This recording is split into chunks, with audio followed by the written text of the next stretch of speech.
ગાઈ તો સહી જ આપણે, પણ છતાં 5 નામ પ્રભુના પોકાર કરીને લઈ લો. ઓમ નમો ભગવતે વાસુદેવાય.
समरण की सुध लेता है भीड़ पड़ी गजराज। तुलसी ऐसो कौन है जग में गरीब निवाज। भोय में पेशी भोय रे करिए काईक बात घड़िए मन में घाट जे जाने सो जगत नो। हूँ न तमी दुख नो आराध घर में अंदर बैठा बैठा पोकार करी प्रभु आकाश में हाँ बोले बहु एने कई वाजिंत्रों ની જરૂર નથી, बहु एने रांबा रागनी જરૂર નથી। प्रभु अंतरनी जाने पाताळમાં તળિયે કુવાને લખવામાં આવી પ્રભુને પોકાર કરે। रामदेव जी विचार करे મારો લખમો મને યાદ કરે છે. ધ્યાન યોગથી પ્રભુ જોવે લખમો કુવાને તળિયે અને લખમો પોકાર કરે કે પ્રભુ સેજ પલંગમાં સુતા હોય અને દુખિયાના દુઃખની શું ખબર હોય, મિલકતમાં સંપૂર્ણ હોય અને નિર્જનિયાની શું ખબર હોય. તમે તો પલંગ ઉપર પડેલા છો મારા નાથ, હું કવામાં મૂંઝાઈને હમણાં મરી જાય તારા નામને બટોલા છે. ગુમડું થયું એને દુઃખની ખબર હોય, પાટાના બાંધનારને ખબર ન હોય. એ તો એમ કે ઘડી કઠણ છે રે આગળ બાંધી દો, પણ પીડાને હોય પીડા વાળો કેમ કઠણ થઈ કે મને તમને હૃદયની જેને પીડા છે, કોઈને નિર્જનતાની પીડા છે, કોઈને દુઃખની પીડા છે, કોઈને કુટુંબ કલેશની પીડા છે, કોઈને દુનિયાદારીની ઘણી પીડાઓ છે. એ પીડાની માનપા આપણે એકદમ મૂંઝાઈ ગયા છીએ કે આમાંથી મારે કેમ બચવું. લખમો માળી ભગવાનને કહેશે કે મહારાજ તું તો પાટાનો બાંધનાર છો, અમે જીવ તારી પીડા ભોગવનારા છે. તો પાટાનો બાંધનારો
સિંહાસન ઉપર બેઠા બેઠા તને હું ખ્યાલ હોય, દુઃખ તો જે ભોગવતો હોય, આંસુ જેને હૃદય રડતા હોય અને ખબર હોય જિંદગીમાં કેવા દુઃખ અને દુઃખનો અનુભવ લખમો માળી પ્રભુ નથી ધરતા દિલમાં. રામદેવી પ્રગટ થયા, લખમા માળીને બહાર કાઢીને દર્શન આપ્યા. હાથમાં એક રામસાગર આપ્યો. બેટા લખમા, તને મારા સંકટ આપીને સિદ્ધ કરવો થો, માટે આવ્યા મારો રામસાગર અને ભજન કરી અને દુનિયાને ચેતાવે અને મારું પીરાણું જાગૃત કર. લખમા માળીને રામદેવીનો આદેશ મળી ગયો. ત્યાંથી હાથમાં રામસાગર લઈ અને લખમો માળી ભગવાનનું પીરાણું બહાર પાડવા હતું દેશમાં નીકળી ગયો. ત્યાં જોઈને ઉતારી હરીશું. ભગવાને આદેશ આપ્યો, આપણે કહીશું કે રામ કહીએ સુખ ઉપજે, કૃષ્ણ કહીએ દુઃખ જાય. રામ તો બધા કહીશું તો દુઃખ મળતું નથી, સુખ થતું નથી, હોય તને જીવ સુખી થાય. ભગવાને આદેશ આપ્યો, લખમા માળીને કહેશે સંકટ પર મને યાદ કરે તારી સાથે હું છું. એ લખમો માળે ભજન કરતો કરતો કાશ્મીરમાં ગયો. કાશ્મીરમાં એ વખતે સુરસિંહ નામનો રાજા રાજ કરતો હતો અને ઇસ્લામ ધર્મને માનતો હતો ને હિન્દુ ધર્મને કવખોડતો હતો. એને માન્યું કે રામદેવ પીરનો એક ઇન્સાન આવ્યો છે, હિન્દુઆ પીરનો મહાન સમર્થ છે, એટલે સભામાં લાવીને જરાક એનું પ્રમાણ જોવું અને હિન્દુ ધર્મને નશેડવો અને મુસલમાની ધર્મની માલપાને જોડવો એ હાટુ લખમા માળીને પોતાની સભાની માલપા બોલાવ્યો.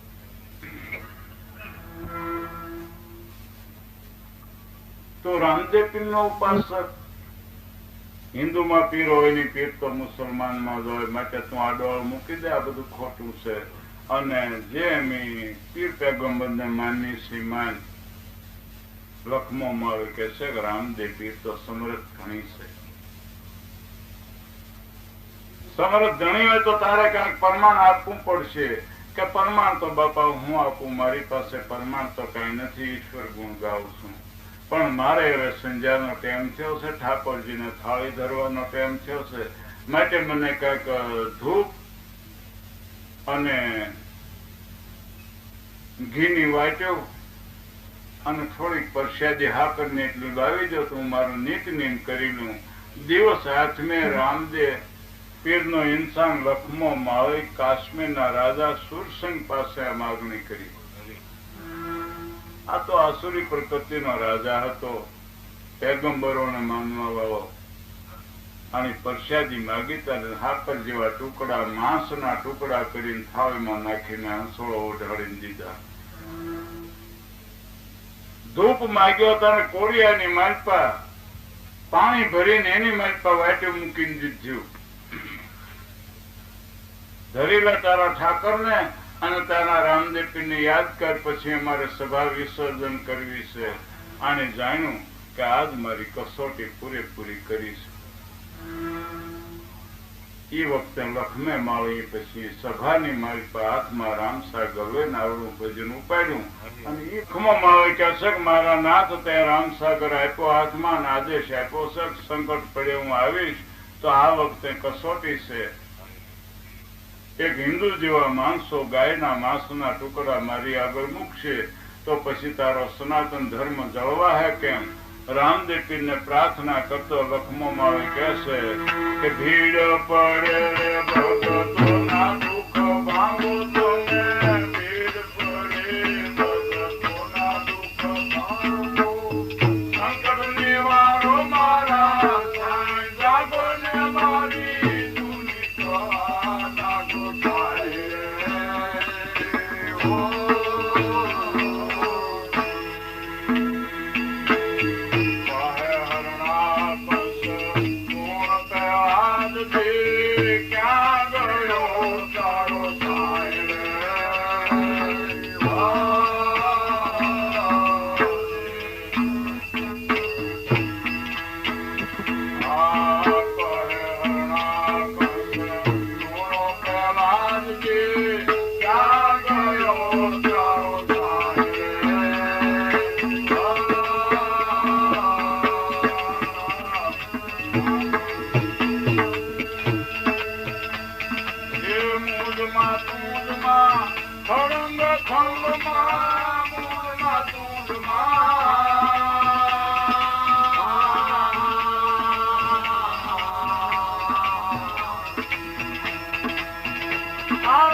Padar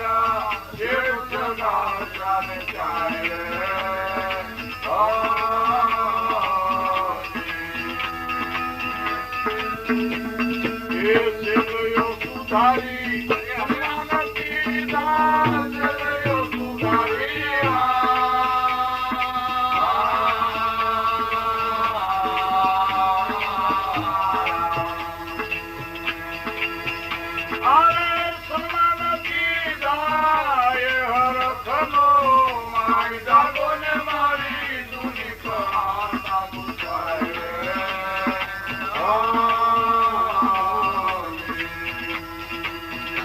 એને હર ખલો માય જાગો ને મારી જૂની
એક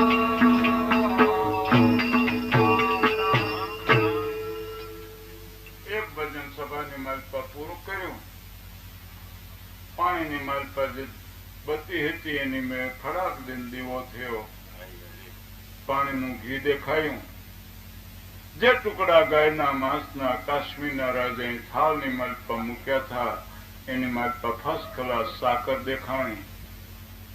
રાજા સહિત પ્રજા સહિત બધું જોયું કે જે આપણે કાંઈક મુસલમાન ઓલિયાઓને માનીએ છીએ પણ એથી અજબ શક્તિ આમાં છે.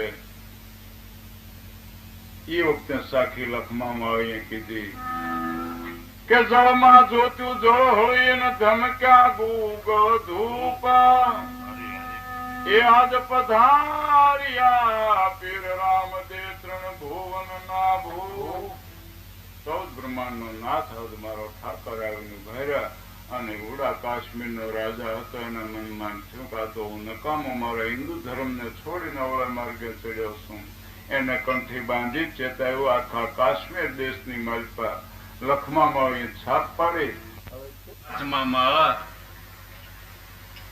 અને રામા પીર જય રામા પીર ભજ મન ભાવે રામા પીર રામા પીર રામા પીર ભજ મન ભાવે રામા પીર રામા પીર જય રામા પીર ભજ મન ભાવે રામા પીર રામા પીર જય રામા પીર ભજ મન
स्मरण की सुध लेत है भीड़ पड़ी गजराज।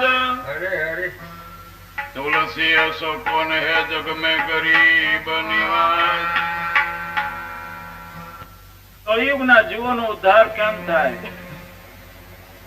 कलयुगમાં વિવેક નહીં રહે, જ્ઞાન નહીં રહે, વિચારો નહીં રહે, સંપત્તિ નહીં હોય, નિર્ધન માણસ છે, ગરીબીમાં માંડ માંડ પેટ ભરતા છે, પછી એનો ઉદ્ધાર વગર પૈસાનું નામ કઈ કે વળે કે નામ આધારા આનો ઉપાય નહીં સંસાર। બધું છોડી પ્રભુના નામના જપ કરો, પ્રભુના નામની ધૂન લો, પ્રભુના નામની કથા સાંભળો, તો આપણે સ્વાધ્યાય કરીએ કે સત્સંગ કરીએ, આ બધું આપણા હૃદયને પવિત્ર કરવાના સાધનો, આપણા હૃદયમાં જ્ઞાનની જાગૃતિ કરવાના સાધનો, પણ એમાં થોડોક ફરક આવશે। એકલું જ્ઞાન કરશું, એકલું ગાવા શીખશું, એકલા કીર્તન કરશું, આપણા જીવનને ચોખ્ખું બનાવશે, આપણા મનને ચોખ્ખું બનાવશે, પણ વાયા વિના કોઈ ઠેકાણે ઉગતું નથી।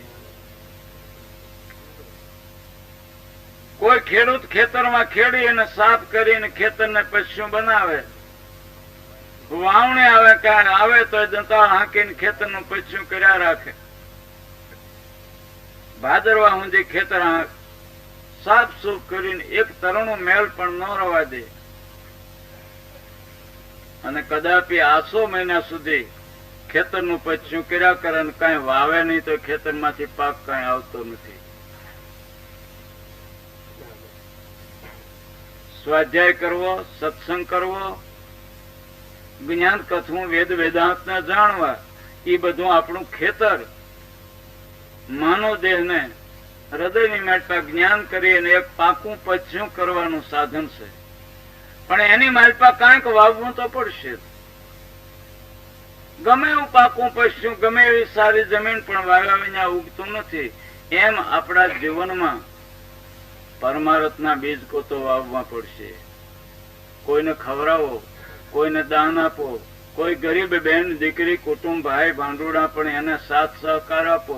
તમારા જીવનમાંથી, તમારા ઉત્પાદનમાંથી આપણે જો કાંક વાવી તો આ ખેતરના જ્ઞાન રૂપી પશ્યામાંથી કાંક ઉગાવો થાય અને જગતમાં કાંક ઈશ્વર તરફની આપણને બક્ષિસ મળશે। નારાયણ નું રે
ભજન કે તમે સાંભળી મૂક્યો, ફલાણું પુસ્તક એ તમે સાંભળી મૂક્યો, સાંભળીને મૂકી દીધું.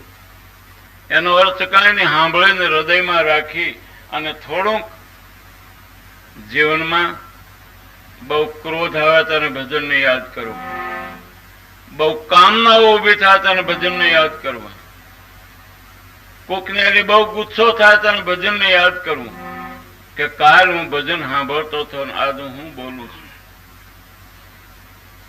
સારું વિચાર, સારમાં ચાર વિચાર સાર. ક્રોધ આવે તને બહુ વિચાર કરવા બેસી જવું, બહુ લોભ આવે તને ઘડીક વિચાર કરવા દેવી જવું, તો આપણું મન કાબુમાં રહે ને પ્રભુનો પંથ પકડશે. નકર આ મન બહુ લૂછું છે, મન બહુ ન જવાને માર્ગે લઈ જાય છે. માટે મન ઉપર અંકુશ રાખી અને પ્રભુના નામ ઉપર થોડી થોડી સુરતા રાખવી. જય વૈકુંઠ રાધેશ્યામ, જય વૈકુંઠ રાધેશ્યામ, પ્રભુ ગુણવાસી, ગુણવાસી, ગોપાલ ઘનશ્યામ, જય વૈકુંઠ રાધેશ્યામ. એ પ્રથમે માતારો પમો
उमापति महादेव की जय, पवन सुत हनुमान की जय, अलख धनी की जय, कानावली बापू की जय, रतन सिंह बापू की जय, काश बापू